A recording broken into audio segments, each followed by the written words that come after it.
Bueno, bienvenidos a otro episodio en esta serie de entrevistas a personas que están relacionadas a ciberseguridad. En realidad, bueno, hoy tenemos a Alberto Maldonado, que es un experto en cómputo cuántico y, bueno, temas bastante innovadores. Como tal, su formación quizá no es 100% seguridad como las personas que he entrevistado anteriormente, pero sin duda creo que lo estará en algunos años. Creo que hay mucho trabajo que se está realizando en el área de ciberseguridad y bueno, la gente de cómputo cuántico creo que es ahorita el momento donde hay mucha gente pionera en este sentido. Y bueno, Alberto Maldonado es un estudiante de doctorado en el SIC y bueno, tenemos el honor de tenerlo aquí. Él es bastante conocido en su área, ha ganado muchos premios, toda una referencia en el SIC sobre gente que está trabajando en tecnología eh, nueva. Y bueno, hoy nos va a compartir un poco su experiencia sobre muchas cosas, tanto su formación. Quisiéramos también explicar algunos temas que normalmente se suelen quizá usar de mala manera o tenemos esas ideas no tan claras de qué es el cómputo cuántico. Y bueno, bienvenido Alberto. No sé si pudieras comenzar con darnos una introducción más o menos de cómo es que has llegado a este punto, más o menos cuál fue tu formación, por qué te interesó este tema y bueno, un poco de este contexto. Ok, sí, primero que nada, muchas gracias Javier por la invitación. Y sí, bueno, yo no me concentro tanto en ciberseguridad, pero sí he trabajado en ciertas nociones sobre esta parte. Y bueno, con lo de la computación cuántica, todo está muy correlacionado, entonces, tenga o no yo una expertise en esa área, puedo decir más o menos lo que existe actualmente en esa parte. Y bueno, sí, primero que nada, yo soy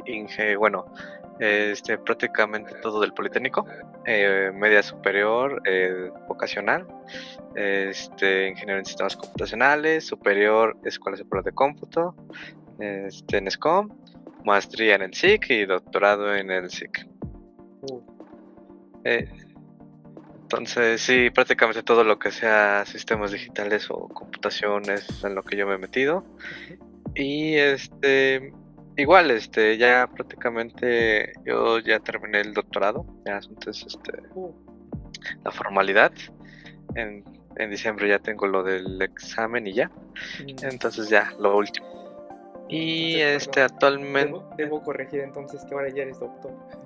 Bueno, es que yo cuando Es, estudiábamos me quedé en que estabas estudiando y no sabía cuál era el estatus actual. Pero sí, de hecho yo ya en diciembre ya es el examen de grado, entonces ya mandé todo a la CIP.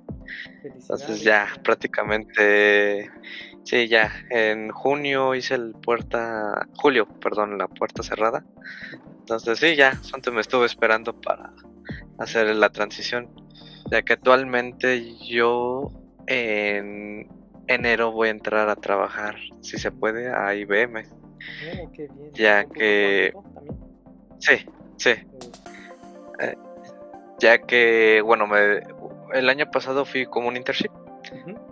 Entonces recibí una oferta el año pasado también para tiempo completo, pero necesitaba acabar el doctorado y necesitaba tener la visa. Entonces ya con la puerta cerrada, que prácticamente ya está todo, Ujú. por unos trámites apenas logré tener la visa hasta el 23 de diciembre. Uh, Entonces, bueno, el 23 de diciembre es la cita para la visa, entonces ujú. ya el siguiente, espero en enero ya acabar. Bueno, todo Felicidades. este trámite para ya iniciar. Sí. Qué bien, sí, muchas felicidades. Creo que es un camino bastante complejo y bueno, ahorita nos contarás un poco de tus experiencias en el SIC, pero más o menos para los que no conocen, em, cuando te gradúas de maestría, doctorado, normalmente hay dos exámenes, puerta cerrada y puerta Sí. abierta.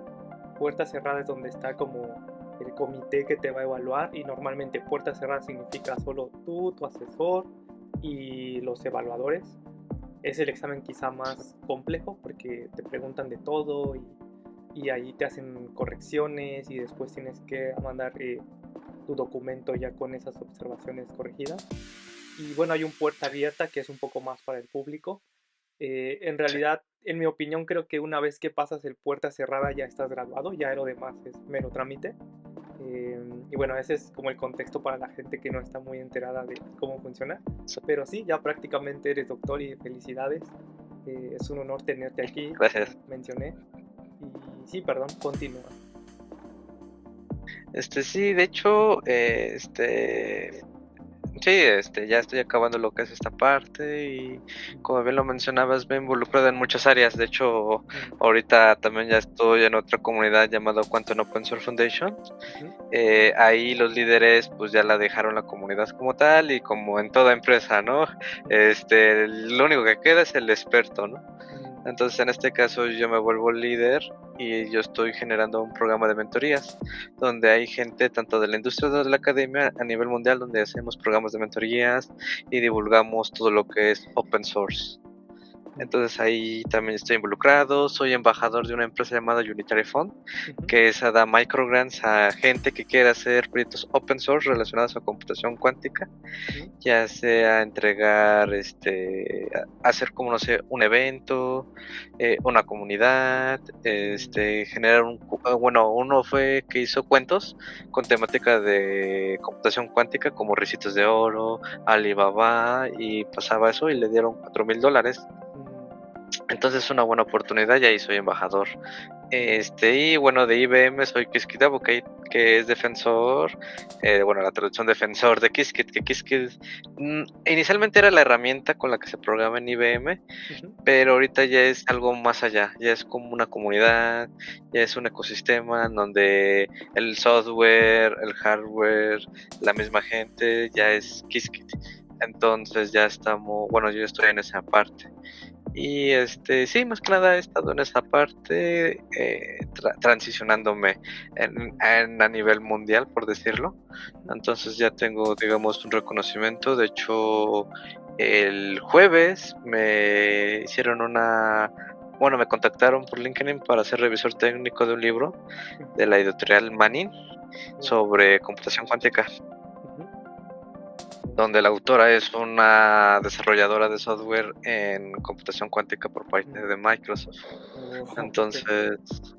Ujú, sí. Bueno, ella es parte igual del programa de mentoría, es ujú, mentora, entonces no sé si me recomendó o mm, salió por ahí que me conocía, pero la editora del libro mm, fue, bueno, de la empresa fue la que me contactó. Entonces sí, ahí he estado en esas partes, igual ganado concursos, mm, a nivel industria ujú, y a nivel congreso, o ujú, sea, digamos, ciencia y academia. En la industria gané por Yale y Stanford con un equipo internacional en manera en línea cómo mm, mitigar el ruido de un bit cuántico. ujú, Eso lo ganamos, el primer premio. El siguiente año lo gané con alguien de Colombia que estudió en Guanajuato. Ahorita está como postdoc en Alemania, en área de optimización, ujú, en donde hicimos un algoritmo para el momento de predecir un forecasting de ujú, inversiones para un conglomerado. Un conglomerado son al menos 8 bueno, acciones o valores de acciones en la bolsa para poder invertir en estas a partir de un algoritmo cuántico. ujú, Ahí ganamos la categoría en finanzas, primer lugar en entrepreneur o mm, empresarial, primer lugar también no me acuerdo cuál era la otra, y segundo lugar en Google, la categoría de Google. oh, Entonces ahí ganamos estas categorías. Y IBM antes hacía eventos anuales ujú, y al menos era resolver un problema igual de optimización en el cual quedé en séptimo lugar de 10 del top 10 a nivel global, donde dos latinoamericanos quedamos en ese top 10 y los demás eran asiáticos, mayormente japoneses. oh, ujú, Entonces también estuvo divertido. Ahí era 2 semanas resolver problemas y tratar de mm, optimizar recursos para mm, poder usar una computadora cuántica real, la propuesta del algoritmo, mm, que es prácticamente en este caso resolver un paper. nos dan un paper y tener que resolverlo. Te daban como las bases de las funciones, pero uno tiene que analizar cómo funciona de tal manera de que pueda resolver el problema. Y aunque ya lo haya resuelto, tratar de optimizar la programación. Es usar el menor número de recursos.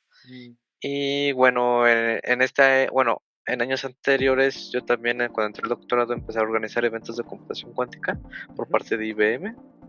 El único que no hice de IBM fue a inicios de marzo, donde invité a colegas, amigos a hacer como un coloquio por generar oportunidades de la computación cuántica enfocadas en México.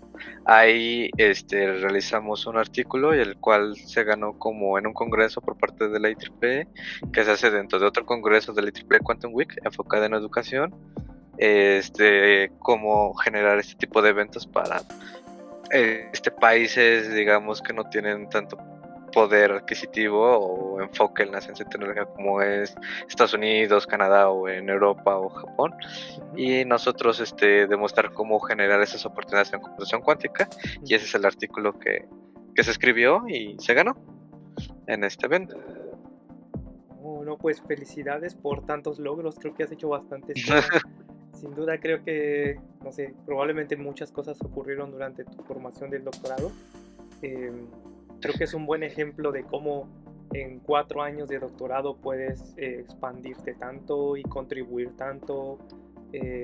Digo, lo vemos como un premio, pero al final es bastante esfuerzo detrás, tanto de hacer networking como de estudiar, como de proponer, vincularte con empresas. Digo, al final estás contribuyendo, como bien mencionaste, en la parte tanto académica como profesional, ya en la parte de empresas. Y bueno, creo que hay bastantes preguntas con lo que has mencionado. Sin duda creo que podríamos comenzar un poco más, digamos, la conversación un poco más tranquila. Quizá quisiera también entrar a la parte técnica. Eh, Quizá después que nos expliques un poco de qué es el cómputo cuántico, cómo se está haciendo ahora, realmente hay máquinas cuánticas en este momento, cosas de ese estilo.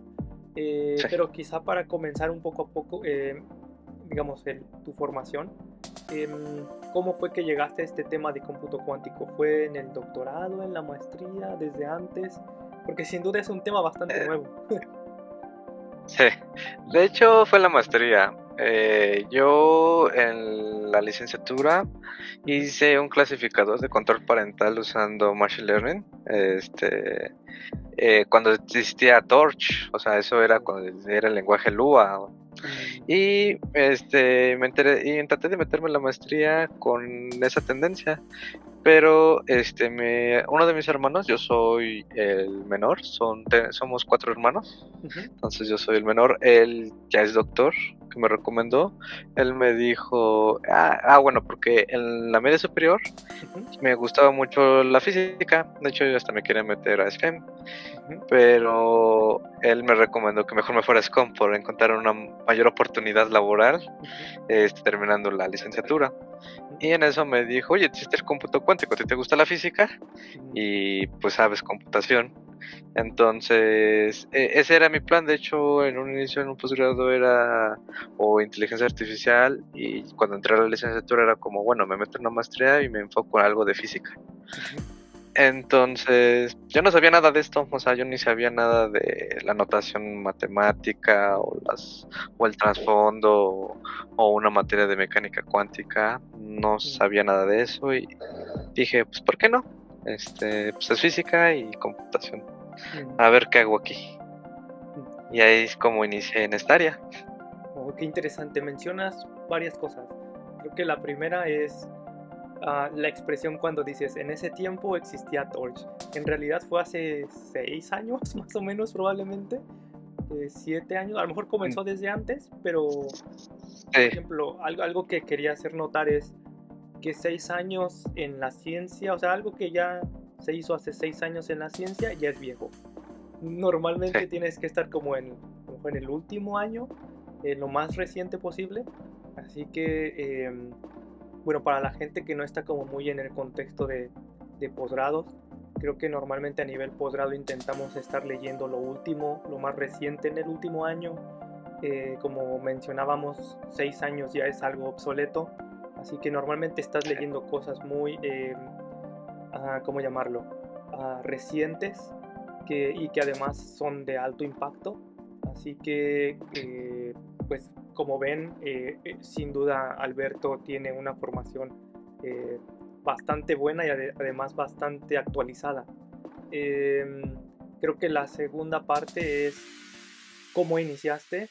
Tenías como ese gusto por la matemática, la física y bueno, por temas también económicos, creo que sí. O sea, tengo amigos que terminaron un doctorado y dijeron, pues voy a hacer el postdoctorado porque no encuentro trabajo y no sé a qué dedicarme, ¿no? Sí, Que es algo muy triste, creo yo, en nuestro país. En el extranjero quizá es un poco diferente, pero también dar ese salto no es siempre tan sencillo. Al menos si no contribuiste tanto como es tu caso, creo que en tu caso tendrás muchas puertas abiertas en este momento, porque puedes contribuir tanto en la academia como en la parte empresarial. Y bueno, además eres bastante reconocido y pionero en tu área. Eh, También creo que ese es otro punto que quisiera resaltar, eh, estás trabajando con temas bastante nuevos, por lo que te vuelves pionero, al menos quizá en este momento no se ve, o a lo mejor sí de alguna manera, pero solo la gente experta en tu área, como bien mencionabas, te han pedido revisar libros, que el revisar libros normalmente lo hace alguien con mucha experiencia sobre lo que el autor escribió, así que también cabe mencionar que eres considerado como alguien que está como bien posicionado en lo que hace en este momento, ¿no? Y bueno, eh, pasando un poquito a lo técnico, quisieras darnos un background. Quizá la gente ahorita dice, oh sí, ¿qué es cómputo cuántico? ¿Cómo se define? No sé si quisieras compartirnos un poco. sí, si quieres Ujú. comparto mi pantalla. Ok, sí, sí, sí. Eh, Tengo aquí una presentación que ya está un poquito viejita, pero Ujú. dice cosas muy interesantes. Viejita hace unos Ay, no meses carga. en el contexto. No, ya, no, ya tiene 3 años. Ok, ok, sí. Pero la introducción es lo mismo. Ujú, Entonces, esto es algo que yo usaba mucho. Pero siempre cambio yo las palabras, ¿no? Antes ujú, esto era creo que parte de mi presentación de maestría y ujú. ya ahorita ya tengo más cambios, o eso espero. Este, bueno, la computación cuántica es algo interesante. Uno siempre tiene el miedo de la palabra cuántica. Es como sinónimo de complejidad, sinónimo de ciencia ficción o de que problemas que nosotros no entendemos le notamos esa parte, ¿no? De que algo que no podemos explicar es cuántico, ¿no? Mm, O suena como algo muy científico. mm, Pero en sí lo que nosotros conocemos de la computación cuántica es que la física son los problemas o las situaciones o fenómenos físicos que se rigen por la mecánica newtoniana, que es decir, la mecánica clásica, que es fuerza, bueno, masa por aceleración, es igual a fuerza, ¿no? Y joules, amperes, todo lo que nosotros nos inmiscuimos y podemos ver, que nosotros podemos definirlo como un macroespacio, ¿no? ujú, Pero en algo muy micro, que quantum es algo que nos es objetos o en este caso voy a ser un poco redundante, moléculas ujú, que nosotros no podemos ver a simple vista, pero que existen. Entonces, algo quantum, como son las moléculas, ujú, las electrones, fotones y demás, iones, por decir algo, estas se rigen por otras propiedades. ujú, En este caso hay algo que se llama efecto onda-partícula, que en este caso, bueno, para algo curiosidad, el que identificó que algo cuántico tenga comportamiento de onda, ujú, su hijo ganó el premio Nobel. Su hijo ganó el premio Nobel para decir que también son ondas. ujú, Entonces, y es algo curioso, ¿no? Que la misma familia detectó onda-partícula. ¿Qué es esto? Este, un claro ejemplo de esto es como el bit clásico. Nosotros sabemos que apagado es 0, prendido es 1, ¿no? ujú, O el símbolo que nosotros prendemos las computadoras, ese circulito con un palito es la combinación de 0 y 1, porque a su vez es 0 y a su vez es 1. En el caso del bit cuántico es una moneda lanzada al aire. ¿Por qué? Porque lo que nosotros hacemos es que tiene dos estados, ¿no? ujú. dos estados. Nosotros podemos poner como águila 1, sol 0. Entonces, cuando están en el aire, ¿qué es lo que podemos observar? Que están los dos estados. ¿Hasta cuándo nosotros podemos definir un estado? Hasta que caiga. Entonces, el caso de la onda partícula es lo mismo cuando está en el aire. Es como una onda, se propagan varias situaciones, no se queda en un estado fijo. Cuando queda en un estado fijo, ya es como una partícula, que es lo que nosotros lo pasamos de pasarlo en términos de algo cuántico, que sería el estado de la onda, lo volvemos a un estado partícula, que es ya la parte clásica, que ya nosotros definimos si es 0 o 1. Pero lo curioso es que nosotros, imagínate que tuviéramos varias monedas lanzadas al aire. ¿Qué es lo que nos dicen en los ejemplos de probabilidad? Que lanzar una moneda te da 50-50. Uno siempre dice sí, la probabilidad es 50-50. Siempre el profe de probabilidad te dice no. Si dice si la moneda está balanceada. Entonces, no sabemos cuál es la probabilidad, porque balanceada aseguramos que es 50-50. Si no, tenemos que hacer distribuciones de probabilidad. Entonces, lanzar 2 monedas, 3 monedas nos generan varios estados, 3 águilas, 3 soles. Entonces, es lo mismo que una tabla de verdad, que 0-1, 1-0, o la tablita de 2 estados, 0-0, 0-1, 1-0, 1-1. Entonces, esos estados son probabilidades. Entonces, lo que nosotros vamos a leer hasta la salida de una computadora cuántica son probabilidades, estados de probabilidad. Y lo único que podemos afirmar nosotros es que una computadora cuántica puede resolver con esas características problemas que la computadora clásica también puede, con una menor complejidad. Y algunos problemas que una computadora clásica no puede, también los puede resolver. Y también se está dando el caso de que ni la computadora cuántica puede resolver problemas que existen en la computación clásica. Y esos son los problemas NP. Entonces, eso es lo que tenemos actualmente, pero que nos ha dado beneficios. Entonces, algo más ilustrativo, que es todo este revoltijo de pantalla, es nuestro bit cuántico. Nuestro bit cuántico es un vector bidimensional, que en este caso nosotros lo tenemos como en estos triangulitos, se le llama la notación de Dirac o notación bracket. Eso es un ket. Aquí yo hice un abuso de notación en el cual aquí le pongo ket, pero aquí los escribo como un bra, pero porque no me dejó el espacio. Pero como puedes ver, es como una base, 1, 0, 0 y 1. Alfa y beta son valores complejos. Entonces estos, al elevarlos al cuadrado, nos va a dar las probabilidades. Entonces nosotros, al tener estos, son combinaciones lineales. ¿Qué es una combinación lineal? Es que podemos tener asociados varios estados, el 0-0, el 0-1, el 1-0, el 1-1, y estas se van a tener con cierta probabilidad. Entonces, una manera no matemática de verlo es, tenemos... borré algo que no debía. Tenemos este estado, ¿no? Nos dicen que el eje Z arriba es 0 y abajo es 1, ¿no? Entonces, esto es lo mismo que tuviéramos 100% de probabilidad en el estado 0, que es el LED apagado. Acá es el LED prendido, estado 1. Esto es la computación clásica, ¿no? Pero son dos estados particulares. ¿Qué sucede si lo pongo acá? A la mitad. Definimos que es 50%, bueno, es 1 sobre raíz de 2 de 0 más 1 sobre raíz de 2 de 1, que es 0 y 1. Pero 1 sobre raíz de 2, aplicándole el módulo cuadrado, es elevarlo al cuadrado. 1 sobre raíz de 2 es igual a un medio. Entonces 50% 0 y 50% 1. Entonces, gráficamente podemos ver que en esta geometría de una esferita, podemos ver que hay múltiples estados o una infinidad de estados de esta esfera unitaria. Como la norma es igual a 1, es decir, que las probabilidades siempre van a dar 1. Entonces, lo que podemos hacer es encontrar múltiples estados que tengan la misma probabilidad o diferentes probabilidades. Como en este caso puede ser como 95 en 1, 5% en 0. Entonces podemos generar estados. Vamos mezclando estados, vamos mezclando diferentes interacciones. ¿Y eso qué nos da? ¿Y eso cuál es la ventaja de tener esto?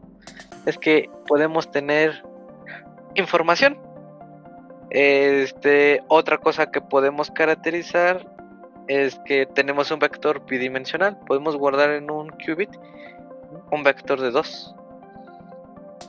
Y como es un espacio bidimensional, lo que tengo que remarcar que las transformaciones de esto, como las compuertas lógicas que usamos en computación, que es generar un estado de pasar de un 0 a 1 o condicionar valores aritméticos lógicos, aquí lo hacemos con matrices cuadradas de tamaño 2n a la 2 a la n, bueno, n minúscula, que en este caso sería el tamaño n mayúscula.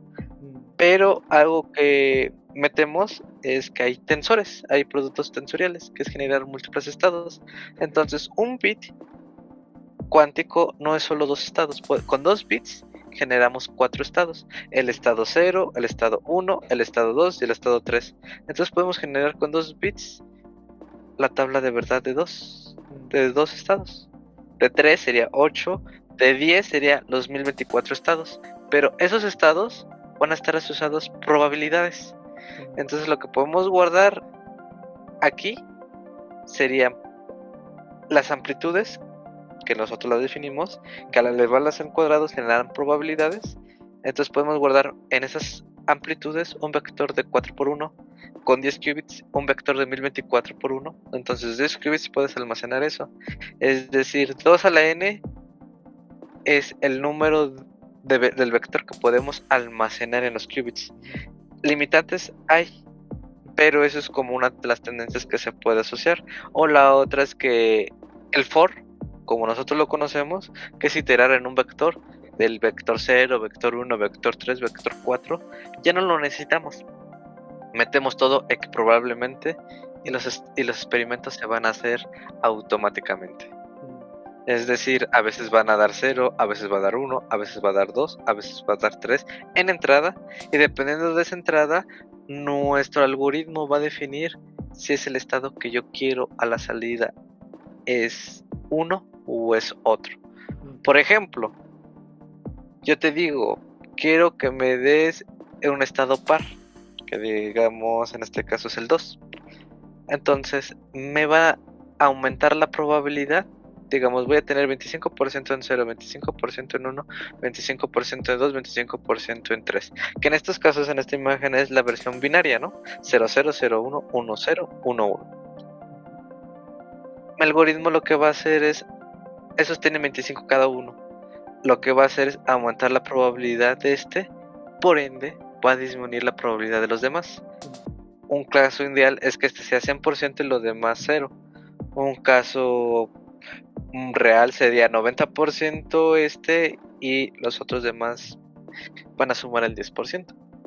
Entonces eso es lo que se hace en la computación cuántica, es tener otra perspectiva.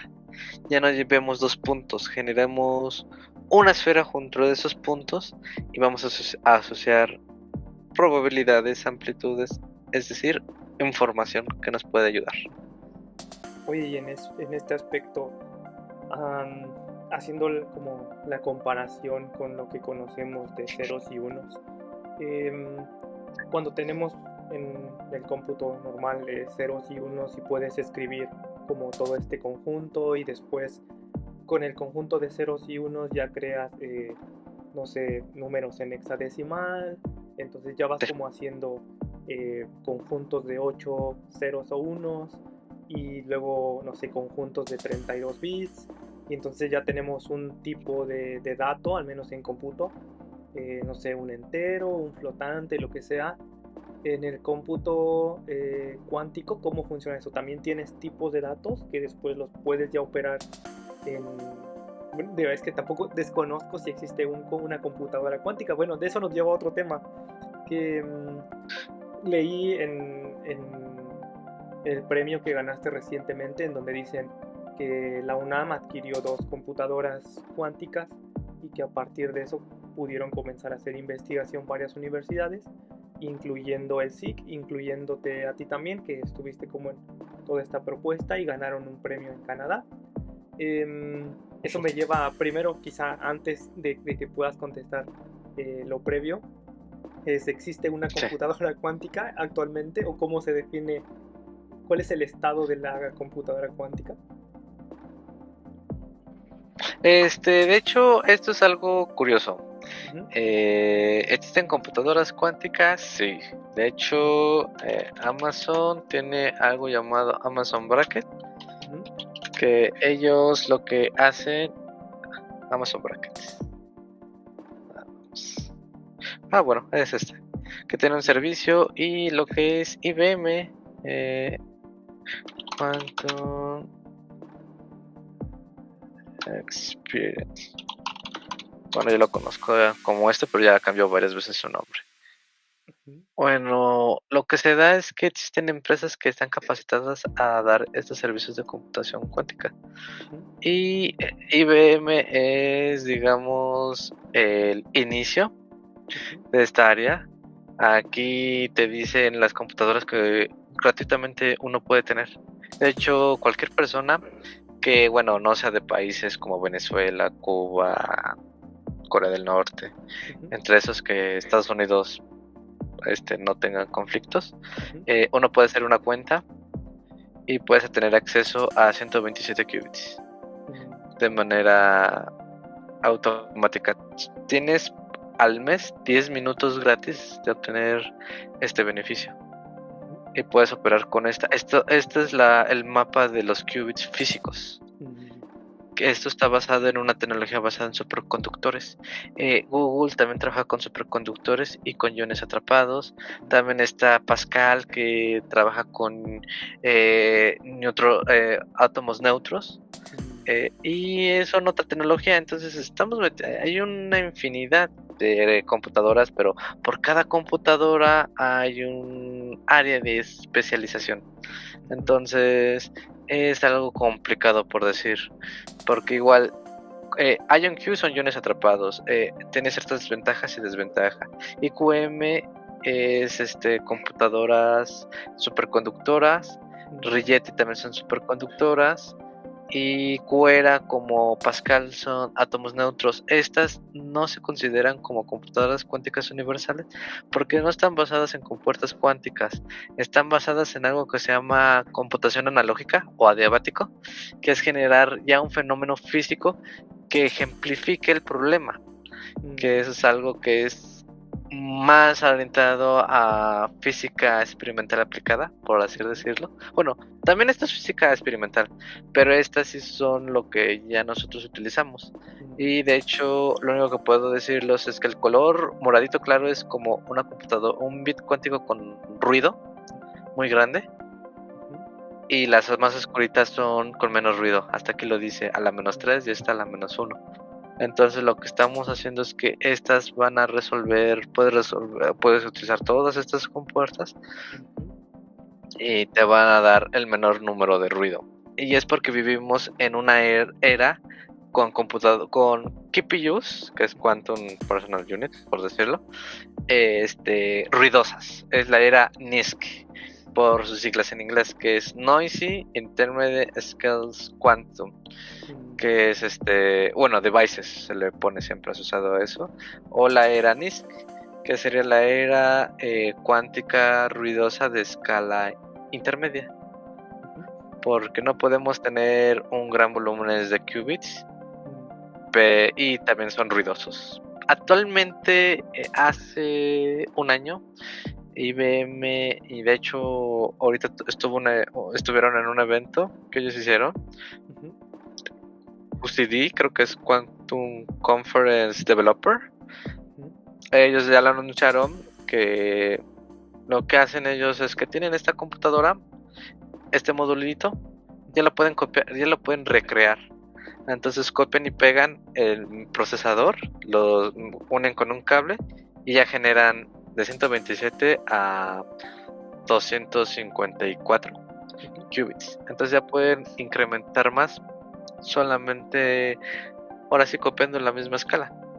Entonces ahorita estamos en una era que ya es más accesible al hardware. Ya, y por ejemplo, hace un rato mencionabas que habían ganado un premio por reducir el ruido e intentar eliminar el ruido. ¿Es el mismo ruido del que Sí. estamos hablando en esta imagen que nos muestras o la que nos mostraba? Sí, de hecho el ruido, se pueden combinar varios ruidos. Hay un ruido que es la naturaleza del mismo circuito al momento de medirlo. De hecho, aquí están las tablas. Es el ruido al leer y es el ruido de calibrarlo, porque se calibran. Lo que estamos haciendo es como si tú generas una función de onda y te va a decir cuál es el error para generar una compuerta y el error de generar otra compuerta. Y de ahí vas a generar también otro tipo de error al utilizar una compuerta que interaccione entre dos qubits. Entonces, estos son los tipos de errores que se están obteniendo de estos. Entonces, lo único que está diciendo que es el error que se tiene, que es una fidelidad de casi 0.99, que todavía sigue siendo ruidosa, pero hace 2-3 años esto era a la -2, a la -1, un caso magnífico era a la -3, como en estos casos. Todavía existía esto. Entonces, este tipo de ruidos, de hecho, el incremento y el progreso que se ha tenido en la computación cuántica actualmente es muy grande. Bueno, sé que dice el artículo con los de la UNAM, pero 2 qubits no sirven para investigar. Las computadoras de 2 qubits sirven para enseñar, es decir, para nivel educativo. Para nivel de investigación, mínimo se necesitan 20 qubits. Oye, y por ejemplo, regresando un poco a la matemática que nos mostrabas hace un rato, ¿cómo expresas una compuerta? O sea, aquí lo vemos en figuras, pero ya matemáticamente, ¿a qué le llamas una compuerta? Es muy similar al concepto que tenemos en el cómputo normal. De hecho, no sé cómo le llames al cómputo normal. Clásico, sí. Clásico. Se le dice cómputo clásico porque sigue las normas de la mecánica clásica. Esta es una compuerta. Esta de aquí. Que es igual símbolos. De hecho, IBM fueron los pioneros en generar estas plataformas que representan. De hecho, conocí a la persona que creó esto, que igual en el 2016 lo hizo, y él es actualmente uno de los vicepresidentes del área de computación cuántica. Es de origen español. Y para responder la pregunta concisamente, ese símbolo, este símbolo es la compuerta X, que es la compuerta NOT. ¿Qué es esta de aquí? Que es una matriz cuadrada. En este caso son ceros y unos, pero también existen otras compuertas como Hadamard, que hace la superposición de estados, que aquí ya no existen valores ceros y unos, son valores reales. Que es esta de aquí. Y como yo decía, ¿no? Aquí tenemos 2 estados equiprobablemente. Ahora tenemos 4 estados equiprobablemente. Aquí tenemos 8 estados equiprobablemente. Entonces, con esa compuerta simple, por decir algo, tenemos un estado equiprobable. Entiendo. Entonces, hay, digamos, dos formas. Bueno, una forma de modelarlo es matemáticamente, pero ya cuando lo llevas, digamos, a la práctica, codificación, pones esta simbología que se usa. Y bueno, aquí por ejemplo veo que tienes 3Q, me imagino que cada uno es un qubit, y entonces tienes 2 a la n, por lo que te dan los 8 estados. ¿Puedes agregar tú más qubits en esta plataforma o es el acceso restringido que te da cada plataforma? De hecho, visualmente puedes llegar hasta 7 qubits, creo. Ahí está, 7 ya es el máximo. Pero puede uno localmente llegar hasta 20 y tantos qubits. Si no me equivoco, 28, 29 ya se está, porque es la capacidad de la computadora. Entonces ya para simular una computadora cuántica es complejo. De hecho, este de aquí es el código ensamblador de esas computadoras, que es lo mismo el código ACM, que hasta aquí lo dice, que aquí es OpenQ ACM. que son las set de instrucciones. De hecho, esto de aquí, lo que nosotros programamos, esto es el circuito cuántico, que físicamente es lo que va a recrear, que va a pasar este circuito cero, va a calibrarse para representar la compuerta H, y vamos a generar igual interacciones entre qubits. Y de aquí podemos generar muchas aplicaciones. Y de hecho, como desarrolladores, al menos de algoritmos cuánticos o cualquier sistema cuántico, es generar este tipo de procesos. Oye, Y lo que nosotros analizamos son esto, que son las probabilidades. qué cool. Oye, y por ejemplo, en este caso tienes, no sé, 2 qubits y entonces tendrías 2 a la 2. Este 2 a la 2 es, digamos, En los estados. pero puedes guardar información en estos qubits, o qué es lo que hay en esos qubits. Ok, sí, retomando la pregunta que tú me comentaste la otra vez, bueno, al inicio de estas preguntas de crear hardware, una práctica es que, bueno, yo puedo generar ciertas palabras, ¿no? Yo quiero generar estados. Esto es una codificación por base. También puedo generar ángulos. Puedo generar una rotación en ángulo.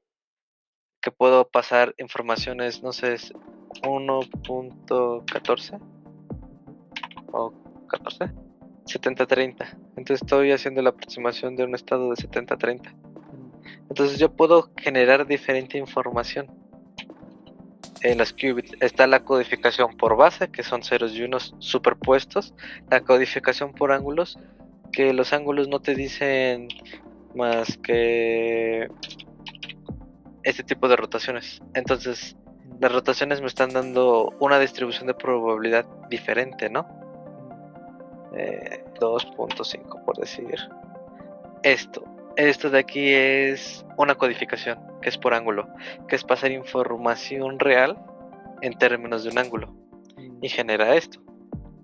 Y regresando al otro problema, es que, digamos, yo quiero un vector que guarde 8 elementos y que siga esta distribución de probabilidad. Entonces es 0.1, 1.13, 0.09, 0.06, 0.7 o 73, 0.47, 0.33 y 0.21. Entonces, este de aquí se le dice codificación por amplitud, que es un vector normalizado, pero tú generas que se codifique la misma distribución de probabilidad. Entonces, la pregunta es, ¿qué quieres codificar? La base, o sea, ceros y 1, ángulos o un vector de estado, que puede ser como en inteligencia artificial tu dataset, ¿no? Entonces, esta es la información de un patrón de datos, lo codificas aquí. Entonces, o podemos generar, son un poquito más complejos, que es como este sentido, ¿no? Que puedes generar ya estados negativos o otra distribución. Entonces, la pregunta que uno tiene aquí es, ¿cómo podemos cambiar la perspectiva? Aquí no existe como tal un valor flotante o un valor entero, ya que el ángulo es un valor flotante. Igual la codificación de una base sigue siendo se asocia a un valor flotante, que en este caso es 0.73.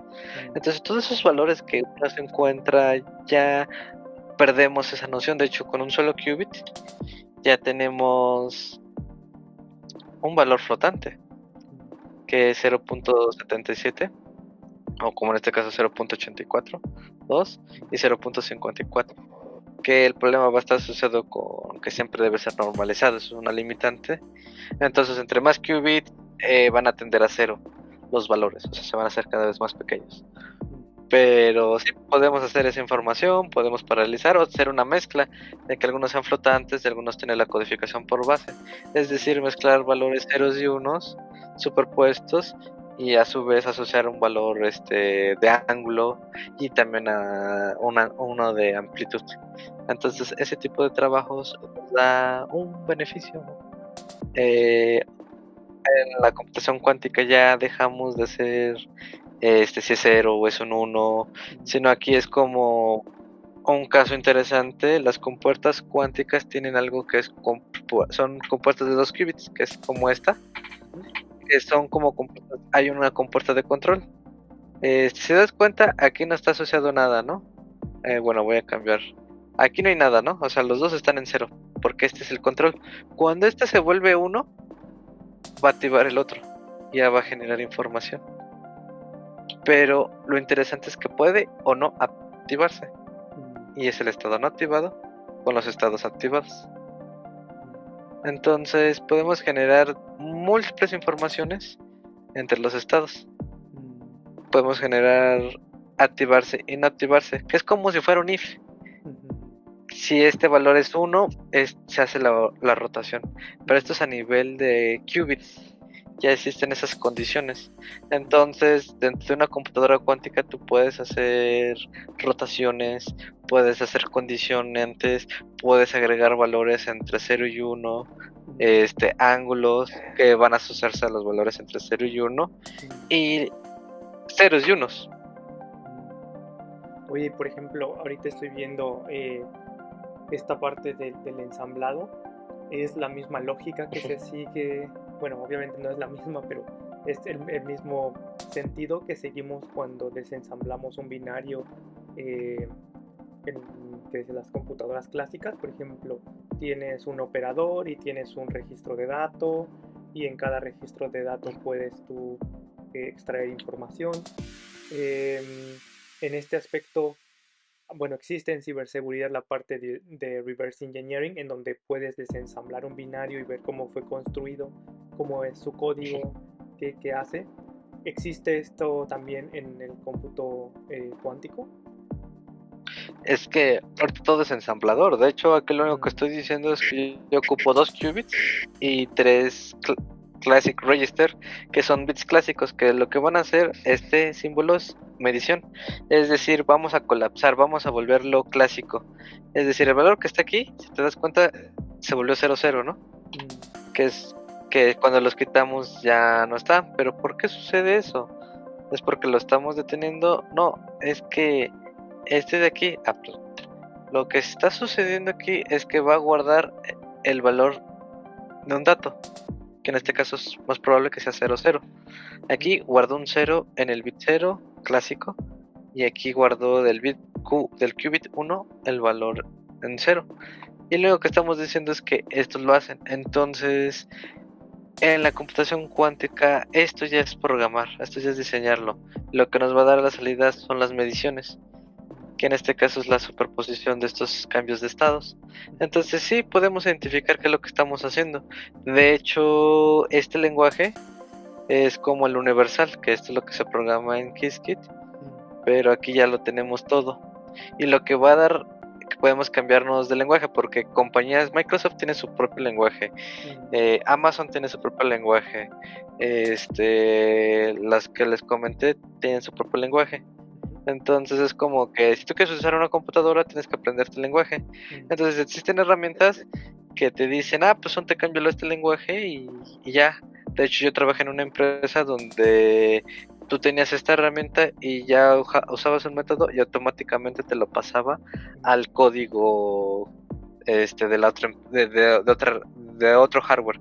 Es decir, yo trabajo con Amazon, pero quiero trabajar con una computadora de IBM, haces un método y automáticamente lo hace el cambio sin tratar de identificar qué es lo que funciona y aprender lo otro, sino ya lo hace automáticamente. De esos ya hay servicios de eso, de Y que lo transformas.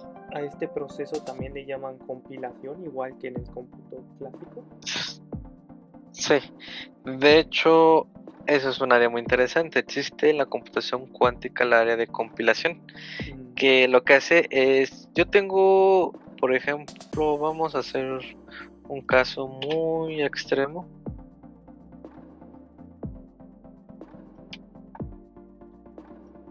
Esto lo ves sencillo, ¿estás de acuerdo? O sea, simbolito, se ve muy claro, ¿no? Espera. Ahora se ve un poco más complejo, ¿no? De hecho, si te vas, se vuelve más grande, ¿no? Que sería el Entonces, equivalente al proceso, perdón, digo, sería equivalente a tener el proceso de una función, así, no sé, un print, y después lo pasas, bueno, lo compilas, te genera el ensamblado de todo lo que se necesita para tener un print. ¿Es la analogía? Más o menos, sí, digamos que este de aquí se compone de varias compuertas. Mm, Y la cosa es de que nos conviene si está asociado con un error. Digamos que las compuertas de un qubit, que son los cuadraditos, tienen un error de 1. Las ujú, compuertas de un qubit tienen un error de 10. mm, ¿Nos conviene? La respuesta pues es no.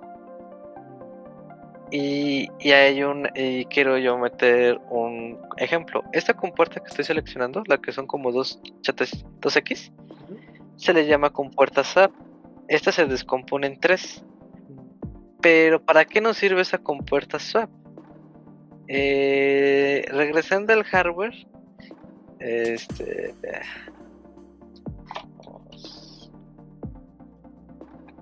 vamos a regresarnos al hardware. Digamos que voy a ocupar esta computadora, ¿no? Mm, Yo quiero conectarme 0 con 15. mm, Físicamente es imposible. ¿Cómo lo haría? Con la compuerta SAT voy a cambiar el valor de 15 con el 4. El 4 ahora ya este es 15. Entonces 15 con 3, ahora este es 15. 15 con 2, ahora este es 15. 15 con 1. Yo ahora sí puedo cambiar el valor entre 0 y 15.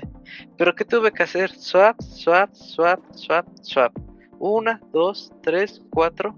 Ya, ¿no? Porque este ya es directo. Entonces utilicé 3 compuertas por 4, 12 compuertas. mm, Innecesariamente. mm, mm, Entonces, uno de los problemas que se tiene actualmente en una computadora es que si yo quiero utilizar una computadora con grandes qubits y hago ese proceso, no sirve. Entonces tengo que recrear esos estados y eso nos genera ocupar una compilación muy grande de recursos y eso se traduce a muchas compuertas, mucho ruido y eso es algo que no queremos. Entonces, si nosotros podemos disminuir ese tipo de ruido, es algo de mucho interés actualmente. De hecho, si uno se mete a lo que es corrección de errores, mitigación y compilación, es algo a nivel avanzado en la computación cuántica que es de interés a nivel industria y a nivel investigación actualmente. Oye, y por ejemplo, en el cómputo clásico tienes lo que llamamos el corrimiento de bits, ¿no? Que es, me imagino, no lo sé, un poco similar a lo que mencionabas. Si quieres utilizar una compuerta, te vas moviendo a través de otros bits hasta que llegas a la correcta. Eso Sí, involucra que pasaste por otros y por lo tanto los estás utilizando. Em, y bueno, por lo que ahora entiendo, la parte de errores que hace un rato mencionabas, minimizar errores, cosas de ese estilo, básicamente es optimizar todo este proceso de reducir el número de compuertas que estás utilizando para reducir el número de recursos que tiene. sí, esa es una manera de poder utilizar una computadora cuántica y corregir, es disminuir el número de compuertas, Mm, hacer como repetidores, como cuando tienes un router y mm, ves que no utilizas un solo bit, utilizas varios bits. ujú, Hay que utilizar varios qubits con la misma información y encontrar mm, que sea la base cuál es el que predomina. Como en estos tres, yo voy a repetir la misma información. Este de aquí repite la información y este de aquí repite la información. mm, Se dan cuenta, aquí está 0011, ¿no? O sea, o es los tres ceros o los tres son uno. mm, Pero cuando sea un qubit en verdad, ¿qué tal si me sale un uno y los demás cero? O mm, dos ceros y un uno, como en estos casos. Entonces lo que puedo asociar es cuál es más probable. Como estamos usando el principio de la pichonera, que es que ujú, encontrar valores impares y de ahí encontrar cuál es el que tiene mayor predominancia. ujú, En este caso, o son 3 veces 0 o 3 veces 1. Si mm, hay un valor par y un valor impar, la predominancia es el valor par, ¿no? O sea, ¿cuál es el número que se repite más? O dos ceros, o dos unos, o tres ceros, o tres unos. Y ya de ahí es el valor que tenemos. Pero para eso es copiar la información y usamos más qubits.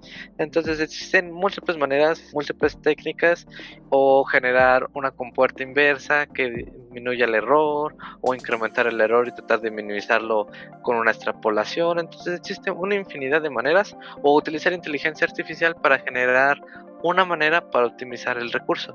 Entonces sí, son problemas complicados que se tiene, pero que es un área de interés en la computación cuántica. Y para esto me gustaría hablarles de un algoritmo que es muy importante, que es el algoritmo de Shor. ¿Por qué? Bueno, esto es por parte de ciberseguridad. ¿Qué es el sistema más seguro que tenemos en la computación? Es el RCA, ¿no? ¿Qué es lo que hacemos para guardar la llave? La llave pública, la llave privada, codificar los valores y tratar de traducirlo en un espacio que las personas que quieran buscar nuestra información pues no lo traten de descifrar, ¿no? Lo guardamos, como bien lo dices, en 32 o 64 bits, trata de ser números primos grandes y descomponerlo. Pues SOR, que es su apellido, de este algoritmo, lo propuso es que se puede hacerlo con una computadora cuántica y resolver ese periodo de encontrar los valores coprimos de ese valor primo de una manera polinomial. Pero para esto la complejidad cuántica no es útil actualmente porque necesitamos un gran número de compuertas cuánticas y eso lo que nos hace es que este problema sí es un caso real, un caso de uso que nos dice la computación cuántica si va a impactar a la sociedad, pero actualmente no se puede hacer ahorita por el teorema que se propone, porque aquí utilizamos algo que es una optimización por amplitud, que aquí utilizamos la transformada de Fourier para usar ciertas amplificaciones. Entonces estamos metiéndonos en problemas, ¿no? Entonces este de aquí, a pesar de que es un algoritmo muy simple, digamos, en la computación clásica, el algoritmo de SOR es complicado en la computación cuántica porque utilizamos la transformada de Fourier cuántica, un teorema de amplitud, de fase, que en este caso, para no meternos tanto en la situación, es la transformada de Fourier. Ves que tenemos 0 y 1 y en el Fourier es de amplitud a frecuencia, ¿verdad? Aquí pasamos de arriba a abajo a izquierda a derecha. Esta es la transformada de Fourier en un bit cuántico. Pero ¿qué es lo que sucede? Porque aquí ya no vemos, aquí vemos positivo y negativo en un eje, que es una fase. Entonces lo que vamos a ver es cómo esta fase va a ir cambiando de tal manera, esta fase tiene que cambiar de tal manera que nos va a dar información. Y esa información va a amplificar un estado de interés que de esos valores coprimos usando la transformada de Fourier, porque de esa ya nos cambiamos a fase, ¿no? O digamos a la analogía de la amplitud. Entonces llegando a la amplitud vamos a obtener información y a esa la queremos aumentar su probabilidad. Entonces sí, el algoritmo de SOR es un algoritmo que nos dice que podemos resolver este tipo de problemas. Oye, por ejemplo, ahorita veo ahí en esa imagen que tiene GCD, me imagino que es como ¿cómo le llaman? Máximo común divisor. Sí. ¿Hay librerías que ya tienen este tipo de funciones? ¿Existe algo similar al cómputo clásico en donde ya alguien optimizó algo y puso una librería para que los demás lo reutilicen? ¿Existe este concepto? De manera cuántica no. Es complicado. De hecho, este algoritmo es difícil de explicar a simples palabras. De hecho, a ciertos expertos se nos complica esto, ya que la situación es que vamos a hacer un proceso similar a este, pero voy a espantar un ratito. Este es el algoritmo de SOR. Yo quiero la imagen. No quiero que me compre nada. No quiero comprar nada. Aquí está. Vamos a superponer los estados. Y los de aquí son los valores de módulo. O sea, no sé, 71 módulo 7, 71 elevado a la 2 módulo 7, elevado a la 3, elevado a la n. Porque sabemos que la propiedad de los módulos es que elevarlos hasta un cierta base, el valor siempre nos va a dar lo mismo, los mismos resultados. Entonces recreamos en estos casos los módulos. Entonces hasta al aplicar la inversa de Fourier, lo que vamos aquí buscar es que esto de aquí es como un... ¿Cómo decirlo? Los valores de aquí, a pesar de que no están afectando acá arriba, sí van a afectar porque están afectando una base computacional que es la amplitud. Entonces, al pasarlo en la inversa, en lugar de estar acá, de izquierda a derecha, al final vamos a estar o arriba o abajo. Y vamos a llegar a este mismo resultado. Entonces es como si yo haga un cambio. O sea, si yo estoy aquí y yo inicio acá. De hecho, esto es un caso real. Si yo inicio en 0 y me quiero pasar a la base computacional X, que es aquí, es esto. Si yo estoy aquí y quiero basarme a la computacional X, me voy a pasar acá, que es el negativo. Entonces, yo estoy aquí y termino acá, digamos, termino por acá, el resultado no va a regresar a 0, sino que va a regresar a una combinación entre 0 y 1. Entonces, esos estados o esa información es lo que estamos haciendo aquí. Es como si trabajáramos en base de Fourier y sacáramos todo en términos de un módulo o en la factorización de módulos para encontrar el máximo común divisor de esos valores. Entonces, lo único que está diciendo Peter Szor en este caso es que podemos tener este tipo de valores. Y es una manera muy compleja porque de aquí tenemos que representar valores, como dices, binarios, que son como 7, 14, 21, pero 14 no es lo mismo que 21 binariamente y no es lo mismo que otro valor, ¿no? Es elevado a esta misma potencia. Entonces, una manera óptima de reducir esos valores es complicado. Entonces, como vimos, usar este número de compuertas, digamos que quiero utilizar esta, pues ya es un costo computacional un poco grande. Entonces, eso se escucha, digamos, entre comillas, accesible de realizar, porque está el diagramita, ¿no?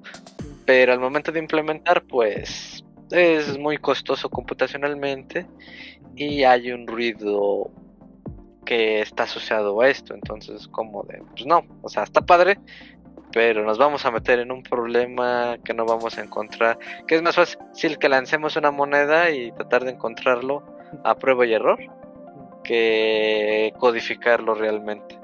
Y ese es el problema en el que estamos actualmente con el algoritmo de Grover, y por ende la seguridad ahorita está a salvo, por decir algo, ¿no?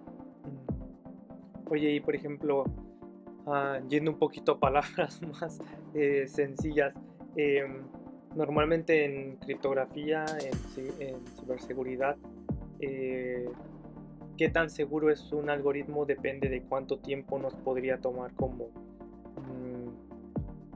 adivinar, digamos, calcular estos números. Y Sí. Bueno, lo que tengo entendido en el caso del cómputo cuántico es que nos va a permitir hacer operaciones de manera más rápida, así que teóricamente encontraríamos ese número más rápido. Lo que ya después nos lleva a la criptografía, no sé si le llaman criptografía cuántica, en donde se está intentando diseñar este tipo de algoritmos. La idea de la seguridad es la misma, el poder crear estos números más complejos de calcular, ahora de manera cuántica, por lo tanto necesitarías una computadora cuántica para romper estos algoritmos, al menos haciendo la similitud a la parte clásica. ¿Es la misma idea o hay algunos otros conceptos que están involucrados? No, sí, de hecho es lo mismo. Aquí lo que queremos hacer son dos perspectivas. Una es encontrar estos problemas. Se dice que es polinomial porque cierta iteración es bueno, sabemos que un proceso es, una computadora cuántica es como un microsegundo, ¿no? Un for es n microsegundos y ya después de ahí hacemos que si todo necesitamos al menos un for, es una complejidad de n, ¿no? Si usamos dos for es n cuadrada y si usamos más, pues ya se está volviendo exponencial, ¿no? Y eso es cada vez más lento. Entonces, el set de instrucciones que estamos aquí haciendo es que no necesitamos tantos recursos, sino solamente el número de, en este caso como 2 a la n-1, que sería un valor polinomial de iteraciones que necesitamos hacer para recrear este problema. Entonces, la ventaja es que es bueno, sí, un qubit al hacer una compuerta se tarda nanosegundos, o sea, son cosas muy rápidas que una computadora, y las iteraciones no son tantas como en una computadora clásica. Entonces sí, aquí se resuelven con un menor número de tiempo, por la ventaja de la superposición, por la ventaja de que nosotros, las H es la superposición, entonces ya tenemos, todos son ceros, o todos son ceros y el último es un 1, o el primero es 1 y todos son ceros, o todos son unos, o viceversa. Entonces generamos todas las tablas de verdad al mismo tiempo. De hecho, aquí no hacemos solo un experimento, esa es la situación, no hacemos uno, hacemos n experimentos, como lanzar la moneda. La probabilidad de lanzar una moneda no queda con una, ¿estás de acuerdo? Queda con n lanzamientos. Entonces la computación cuántica está asociada a n experimentos, y los experimentos son rápidos, o sea, no es que te tardes 1.000.000 por uno, o sea, tú lanzas todo y lo calibras varias veces y te va a dar lo mismo. Entonces tú repites el experimento. De hecho, en la plataforma de aquí, cuando yo lo voy a ejecutar, me dice con cuántos shots de experimentos, y aquí cuáles son las computadoras que voy a utilizar yo. Entonces sí, la computación cuántica es probabilístico, y eso nos va a dar que yo experimente todo como a la vez nos va a dar 0 o a la vez unos al mismo tiempo. Entonces es lo que nos va a estar dando información. Entonces la computación cuántica es contradictorio a la clásica, o sea, no es de uno por uno, es todos al mismo tiempo, y de ahí vamos a sacar la distribución de probabilidad y ver, pero el número de recursos que vamos a usar en este caso de este algoritmo es polinomial, es inferior a la complejidad exponencial que usamos en una computadora cuántica, digo clásica. Ya, entonces bajo este concepto el problema se mueve un poco más a los recursos más que al tiempo. Eso es una parte, o sea, es que dependiendo de la iteración que hagamos, o sea, si yo tengo que repetir esto, bueno, existe algo llamado el algoritmo de Grover que repetimos el proceso raíz de n, y eso es lo que se dice que es la complejidad raíz de n en lugar de n, porque no necesitas medir todos, sino una fracción de. Entonces también estos van a estar asociados a ciertas iteraciones, que repetir el proceso varias veces, como si fuera un for, pero es todo el proceso, entonces va a depender de ciertas acciones. Qué interesante. Y actualmente hay algunas aplicaciones ya donde se use cómputo cuántico, donde digas, esto lo tenemos que hacer con cuántico porque mejora ciertas cosas. Hay ya algo donde, digamos, por ejemplo, veo que ya puedes programar en estos sistemas de IBM, de Amazon. ¿Cómo se está usando actualmente esto, como ya en la aplicación real? Ok, hay varias cosas, problemas de optimización, de química y de machine learning. De hecho, donde voy a trabajar yo, voy a enfocarme en esas áreas para resolver casos de uso para empresas. La situación es esta: tú ya tienes algoritmos y tienes el hardware. La cosa es, esos algoritmos sí nos dan una solución, y si sí se puede hacer con ese hardware sin el ruido, y si hay ruido lo podemos reducir. Entonces es encontrar maneras de que existe algo llamado corrección de errores, sistemas dinámicos, que podemos hacer el que ya no utilicemos esta compuerta. Es un caso que esta ya no se utilice y la podemos borrar y podemos utilizar otro tipo de procesos. Entonces, el hacer todo eso es lo que la computación cuántica actualmente se tiene. Aunado a eso, quiero remarcar que yo conocí en el 2022 a una empresa que salió, su CEO de una empresa de computación cuántica que se llama Polygroups. Él es canadiense o radica en Canadá. Como habla francés, pues ya no sé si, bueno, ves que en Canadá también hablan francés, entonces yo supongo que es canadiense. Lo que ellos se proponen es que ellos pueden asegurar la seguridad de tu wallet, inclusive con ataques de una computadora cuántica. O sea que inclusive puedes asegurarlo.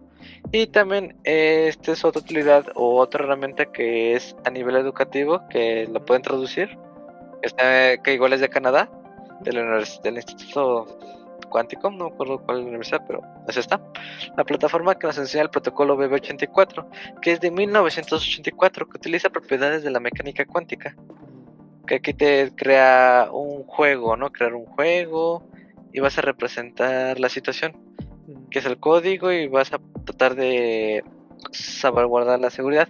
Para esto necesitamos un bit cuántico. Entonces yo necesito un qubit.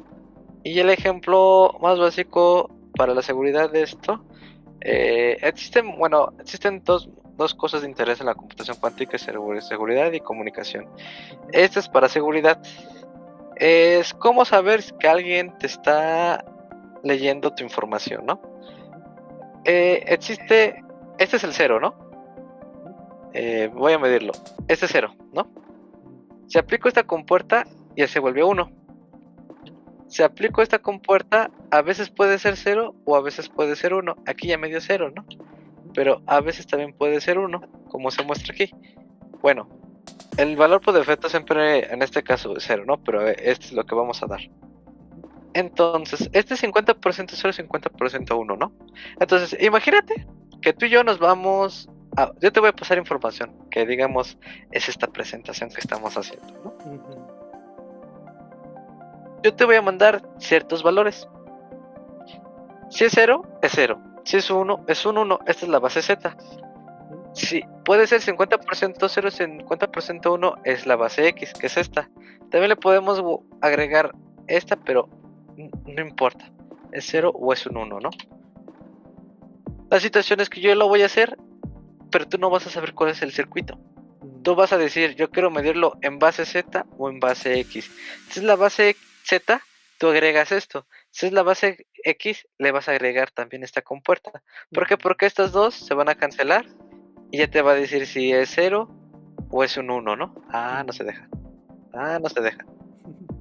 No sé por qué. Bueno, ya se trabó esto. Lo que quiero remarcar es que esto nos va a dar información.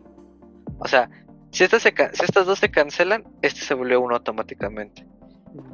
Y así sucesivamente. Entonces tú y yo vamos a ver, pero va a estar asociado con una probabilidad que o es 0 o es un 1. Que si yo les digo, yo quiero la base Z y tú la base Z, entonces tenemos que poner esto. ¿Estás de acuerdo que siempre va a dar un 1 o siempre va a dar un 0? Si nosotros decimos que queremos la base Z, pero era la base X, es 50 y 50. Pero si nosotros decimos que queremos la base X y era la base X, va a dar el valor 0, 100%. Pero ¿qué sucede? Que hay probabilidad asociada, ¿no? Un medio de decir si es 0, digo si es Z o es X. Y también es un medio si es Z, porque también o es un 0 o es un 1, ¿no? Algo así. Entonces hay algo muy interesante que se llama el teorema de no clonación. Que yo cómo voy a saber más bien si es 0 o es un 1. Lo tengo que medir.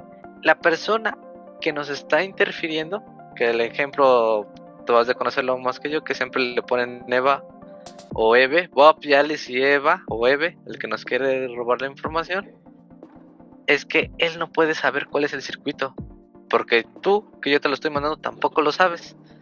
¿Qué es lo que él puede hacer? Este teorema de no clonación es que él lo va a medir, pero al medirlo, él no sabe qué es lo que él hizo y no sabe lo que tú vas a hacer. Digamos, este es un caso. Yo te mandé un 0. ¿Estás de acuerdo? La cosa es que este es un 0. Se mandó un 0, aquí está. Pero la persona que, digamos, no sabe, la que nos está robando la información, él creyó que era la base X y agregó este. Y por azares del destino, a él le salió un 1 a la salida, en lugar del 0. Y él dijo, yo medí y es un 1. ¿Qué es lo que voy a hacer para evitar problemas? Esa persona que quiere robar nuestra información te va a mandar a ti el 1. Pero tú dices, yo atiné también que era la base Z. Entonces debe de darte un 0, pero a ti te dio un 1. O sea, esto. Pero eso no es posible. ¿Por qué? Porque alguien nos lo está robando. Entonces, para que esa persona atina es un medio a la n, donde n es el número de bits que se están mandando para generar la llave. Entonces, un medio a la 100 ya es prácticamente 0. La suerte que debe de tener esa persona de descifrar todos los valores. Entonces, de esa llave vamos a buscar cuáles son los que no correspondan. Eso los vamos a quitar y vamos a mantener los que son los mismos resultados. Y de ahí podemos hacer un método postcuántico que es, digamos, generar un bloque de ordenamiento y de ahí de generar la llave. Pero ese envío de información es la manera segura con la que podríamos utilizar para mandar los bits de datos, que puede ser un bit por bit, que es un 0 o un 1, que es clásico. Generamos la llave y esa llave ya clásicamente se puede guardar y eso es seguro. Y ese es un protocolo de seguridad que se tiene actualmente en la computación cuántica. Solo necesitamos un bit. Sí, pues sí, hay bastantes cosas muy interesantes, creo yo. Bueno, ya no tenemos tanto tiempo, pero más o menos un poco para ir cerrando la conversación. Creo que nos fuimos un poco bastante a lo técnico. Sí, perdón. Creo que... No, está bien. Digo, esta será mi primera entrevista técnica. Tenía en mente crear un playlist de entrevistas técnicas y otro playlist como más de cómo comenzar, cómo es trabajar en esa área. Normalmente estaba entrevistando a gente como en ese sentido de cómo es trabajar en su área, cómo llegaron al área, qué contactos tienen, cómo es el contacto con el extranjero. Quizá en una próxima entrevista puedas contarnos este tipo de cosas. Vamos a hacerlo al revés, en tu caso. Primero la técnica, después vamos a la siguiente. Y bueno, sin duda hay muchos temas que podríamos ahondar en tanto a primero entender qué es lo que hacías, que creo que hoy nos diste como un buen background de todo lo que hay en tu área, cómo se visualiza, qué matemáticas se utiliza, qué empresas están como llevando como el liderazgo de estas tecnologías. Creo que en otra entrevista podríamos platicar lo que te comentaba un poco de cómo es tu vida en el día a día, con quién trabajas, por qué trabajas con ellos, cómo decides con quién sí y con quién no, a lo mejor qué tan grande es la comunidad, me imagino no es tan grande todavía. En México, ¿cuántas personas están liderando este tipo de proyectos? Creo que yo también no creo que haya tantas personas en México comparado con otras áreas. Y bueno, todo este tipo de cosas. No sé si quisieras darnos algunos tips que le recomendarías a la gente que está interesada en el cómputo cuántico, qué estudiar, a lo mejor desde la gente, digamos, de nivel medio superior, que como tú dices, siempre te gustó la física, y cómo ves el futuro de esta área, como en resumen, a lo mejor no tan a detalle, pero sin duda creo que va a seguir evolucionando y en algún momento vamos a tener que hacer el cambio al cómputo cuántico, no sé cuántos años nos tome, pero ¿qué le recomendarías a esa gente que quiere hacer una carrera en esto? Ok. Primero que nada, si es de media superior y superior, álgebra lineal, programar y asociar con la probabilidad es muy bueno. De hecho, hasta la inteligencia artificial o la teoría detrás es muy útil. De hecho, ahí en la maestría yo llevé más materias de Machine Learning y demás, porque computación cuántica no es como que la encuentres en México como cualquier caso. Y me ayudó mucho las matemáticas y esa área. Y más que nada, me ayudó mucho los eventos que se hacen de computación cuántica. Que, bueno, Ya van a ser un poquito más escasos porque ya muchos ya están buscando clientes, pero hay mucha comunidad, pero eventos, talleres, hackathon, me ayudaron mucho a mi formación de computación cuántica y conocer personas. De hecho, conozco gente de Estados Unidos, de Inglaterra, de Alemania, de Japón también, de Zurich, y ahí sigo colaborando con ellos. De hecho, la mayoría de la gente que he conocido las conocí remotamente, no las conocí en persona. De hecho, conozco más gente virtual en las empresas y eso es algo que a mí me interesa, como comentaba al inicio, la persona de Microsoft nunca la he conocido en persona. Ya me recomendó y es como de, pues, ¿cómo llegué ahí, no? Entonces, entrar en esta área es jugar con los bloquecitos, ver probabilidades y llegar a la imaginación y ver lo que hay y los tutoriales. No puedo dar ahorita ya un recurso, antes podía dar un libro, pero ya los recursos ya van cambiando mucho. Ya se está actualizando mucho esto. Yo creo que el siguiente año, por lo que sé, va a ser el año de la computación cuántica, inclusive en México. Se va a ver muchas cosas de computación cuántica. Y a nivel mundial, la computación cuántica va a entrar ya más a nivel industria. Entonces, no es que ya esté toda la solución, sino que ya se está dando que ya hay computadoras. Es como de ya tienes un juguete nuevo que puedes explotar de ese juguete. Búscate a la gente que pueda explotar ese juguete y dile a la empresa que te está financiando que vale la pena lo que estás creando. Entonces ya estamos en esa etapa y desgraciadamente, para infortunio de varios, hace 4 años tú puedes tener licenciatura y meterte en una empresa de computación cuántica. Ahorita ya no es tan fácil, porque ya hay mucha gente, ya te peleas con gente de todo el mundo.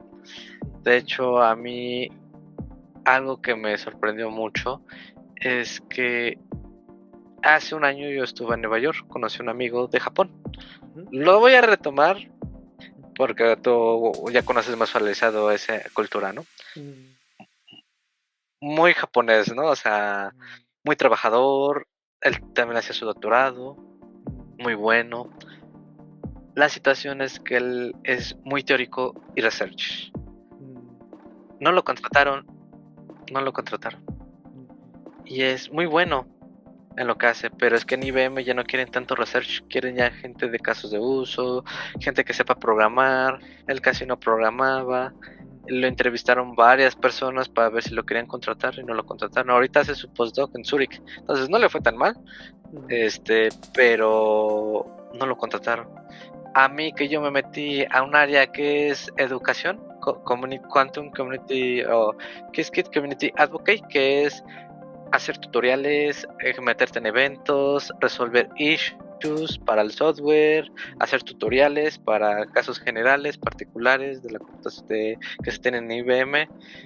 Me recomendaron y me metieron en ese trabajo. Entonces, el saber programar, el saber las nociones, meterte un poquito de todo, no es ser como alumno de todo y maestro de nada, sino el de, está cruzando esto, está interesante esto, porque lo que estamos teniendo ahorita es muy diferente.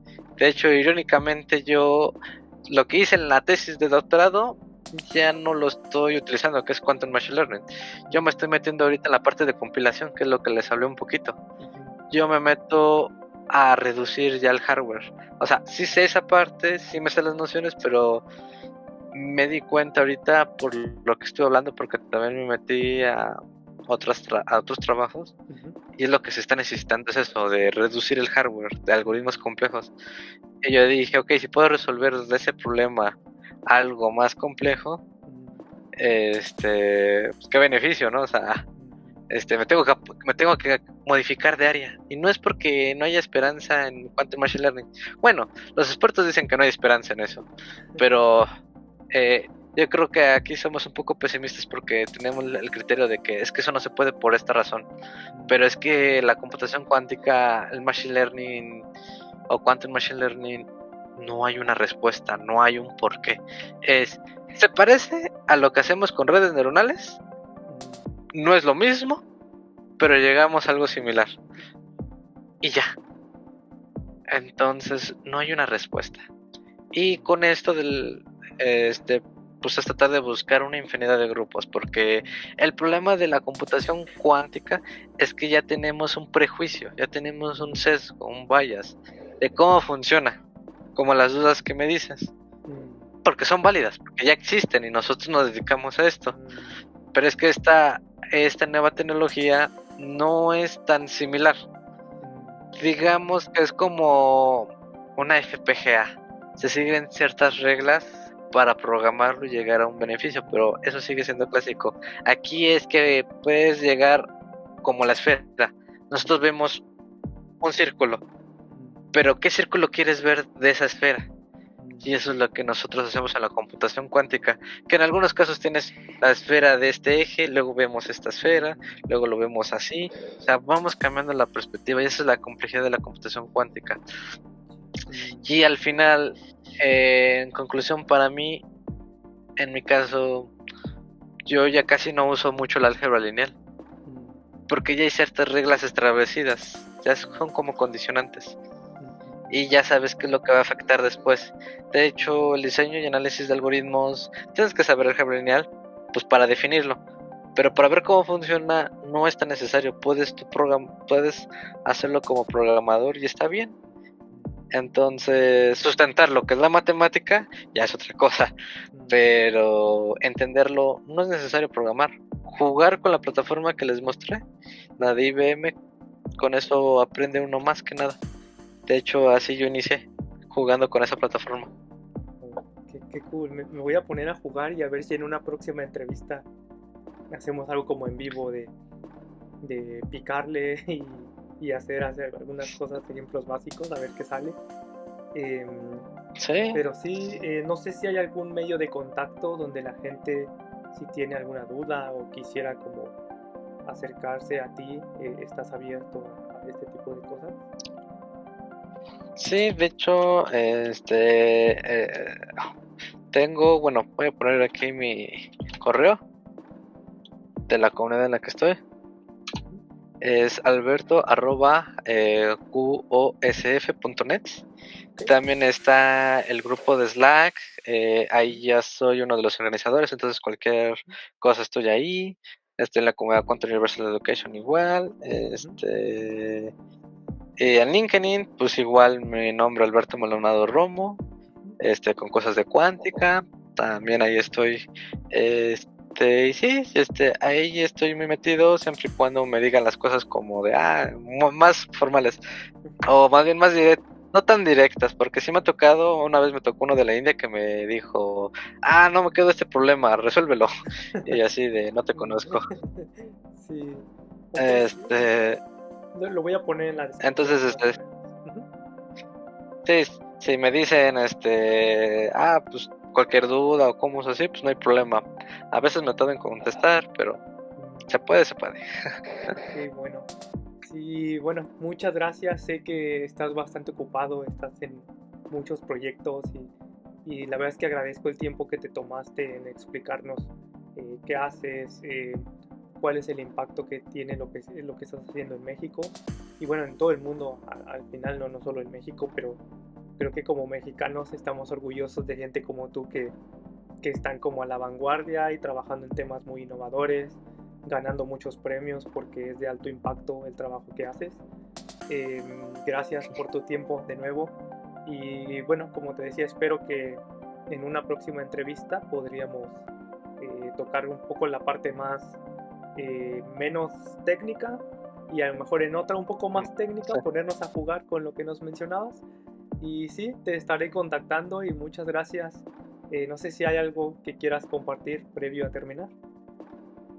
Sí, primero que nada, muchas gracias por la invitación, Javier, y espero que a alguien le interese más que nada no volverse expertos en el área, sino conocerlo, porque no sabemos qué vaya a suceder en los siguientes años y qué tal si ya los trabajos te piden no ser expertos, sino, bueno, saber que existe y no te digan como que la medicina cuántica, ¿no? O todas esas cosas que son más charlatanería que nada. Y algo que igual me gustaría concluir, que es algo que dijiste, es mi meta en el doctorado cuando yo entré fue, quiero demostrar que no importa dónde uno estudie, puedes llegar a hacer cosas importantes. Y yo creo que el mejor caso fue eso, que en México sí se puede llegar a hacer algo de impacto.